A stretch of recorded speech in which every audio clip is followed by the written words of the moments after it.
السلام علیکم، میرا نام عدنان رضا خان ہے اور جناب گویا کہ آفاق احمد بھائی کو رہا کر دیا گیا ہے، لیکن کراچی میں حادثات کا تسلسل ہے وہ رک نہیں سکا ہے۔ گزشتہ دنوں بھی بہت سارے واقعات رپورٹ ہوئے ہیں، لیکن میں اس پہ ویڈیو نہیں کر رہا کیونکہ ہمارا بیسک مقصد کراچی میں صرف حادثات کے اوپر فوکس کرنا نہیں ہے۔ کراچی میں اس کے علاوہ بھی بڑے بڑے مسائل موجود ہیں، لیکن آفاق بھائی نے جو بات کی ہے کہ کراچی والے 1 میٹر وائٹ کپڑا جو ہے وہ لے کے اپنے ساتھ بائک پہ چلیں، تو 1 میٹر کپڑے سے کیا مراد ہو سکتی ہے؟ گویا کہ انہوں نے یہ پیغام دیا کہ اپنا کفن اپنے ساتھ لے کے چلیں، یا پھر وائٹ کپڑا جو ہوتا ہے وہ امن کی نشانی ہوتی ہے کہ ہم امن چاہتے ہیں کراچی والے۔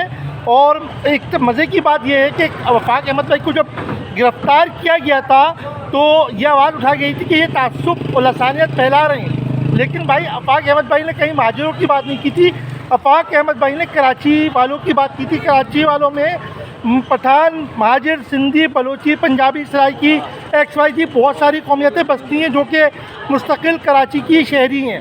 تو اب دیکھنا یہ ہے کہ کراچی میں جو حادثات ہیں وہ رکتے ہیں یا نہیں رکتے ہیں، اور آفاق بھائی کا اگلا لائے عمل کیا ہوتا ہے یہ ہم نے آگے دیکھنا ہے۔ لیکن کراچی پہ خدا را رحم کریں اور کراچی والوں کو جو ہے وہ جینے دیں، کیونکہ کراچی والے ویسے ہی بہت پس چکے ہیں، اس سے زیادہ ان کو پسنے نہ دیا جائے۔ جزاک اللہ، اللہ حافظ۔